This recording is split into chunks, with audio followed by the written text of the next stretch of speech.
Pinigting na po ng otoridad ang pagmamonitor ng mga tao sa Ninoy Aquino International Airport. Ito po ay matapos makarating sa Pilipinas ang isang OFW na nagpositibo sa MERS-CoV. Live mula sa NAIA may report si Victoria Tulad. Victoria.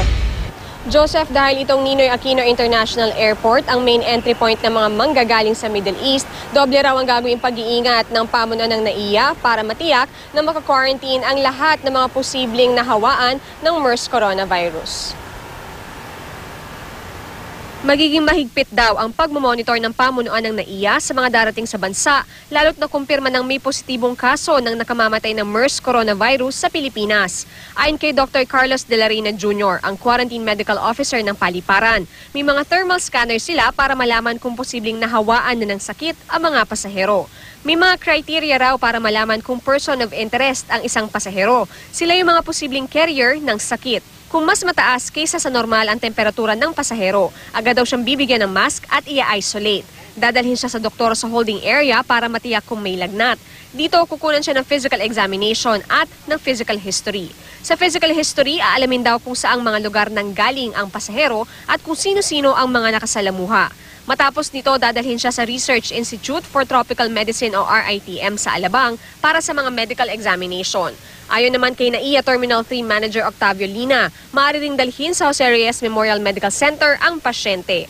Ang ilang pasahero rito sa NAIA Terminal 3, sinabing mas mag-iingat sila para hindi mahawa sa sakit, lalo't napakaraming tao pa naman ngayon sa Paliparan. Huwag masyado humawak sa mga stuff or like public places and focus na lang more on the travel itself kasi yung naglilinger around the airport. People should take the necessary precautions because just everyone's safe from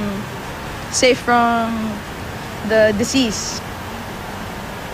Joseph, ayon sa pamunuan ng NAIA, inalertohan na nga nila ang kanilang mga staff para maging on the lookout sa mga pasahero na merong sintomas nitong MERS coronavirus. Joseph?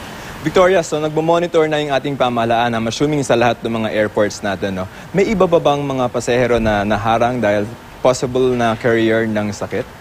So far, Joseph, bukod nga doon sa inanunsyo ni Secretary Ona na isang health worker at yung kanyang mga kaanak at yung mga sumundo sa kanya, ay wala pa naman tayong nakukuhang balita na may ibang pasahero na naka-quarantine itong pamunuan ng NAIA. Alright, kumusta naman yung buhos ng pasahero dyan? Kasi yung mga kababayan natin, malamang wala na silang pasok tomorrow and baka bukas magsimula na silang bumayayad sa kanilang pupunta mga bakasyon. Kumusta dyan yung bilang ng mga pasahero so far?